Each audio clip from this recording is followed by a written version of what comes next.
Hi, I'm Geno from Music Villa, and today on Geno Likes, we're going to talk about the Steinberg UR22 Mark II. Now, Steinberg was one of the first companies to really enter the range of digital recording way back in the day.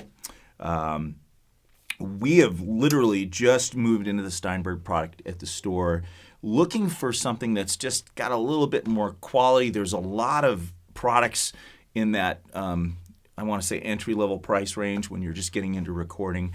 The UR22 is right in there, I think $5 more than a lot of the competitors.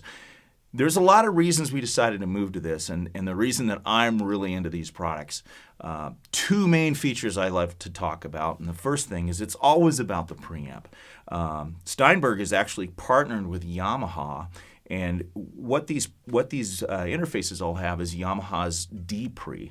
And without getting too technical, I always pull these things into layman's terms. I mean, there's a lot of people smarter than me out there that can tell you the real truth about this stuff. But basically what Yamaha did with this D-Pre, the way I understand it, is they almost have two preamps working in conjunction.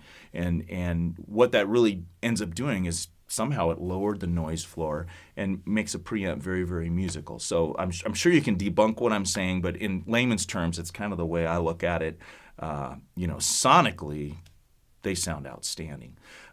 So anyhow, feature-wise, there's two balanced inputs, and there's a little switch here that's kind of neat. It turns input 2 into an actual high Z input, just if you want to run your guitar straight into it. Because these inputs, besides being XLRs, they're also balanced TRS inputs. So it gives you a lot of different options there. As a lot of interfaces have, they have a mix button so you can listen to what you're monitoring in at the same time as you're listening to your DAW back to you. Output and headphone levels on here, and of course levels for your preamps. There's an indicator light for your phantom power, which that switch lives on the back. There's MIDI in and out. There's two ways to source your power. If you're just going into your computer, it's going to power via USB. The neat thing about all the Steinberg products is, they're compliant with all the different software packages that you might want to use for recording. They're also compliant with all the operating devices. So you can actually use this with an iPhone or an iPad.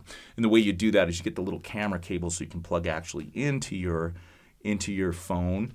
And then you would need to, of course, power this separately, and that's what the second switch is you can run that into a little wall wart and power that.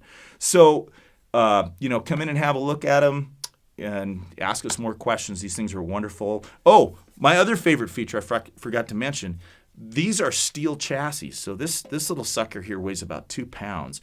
And I know in a world where we're trying to make everything just lighter weight, that starts to be really appealing to a lot of folks.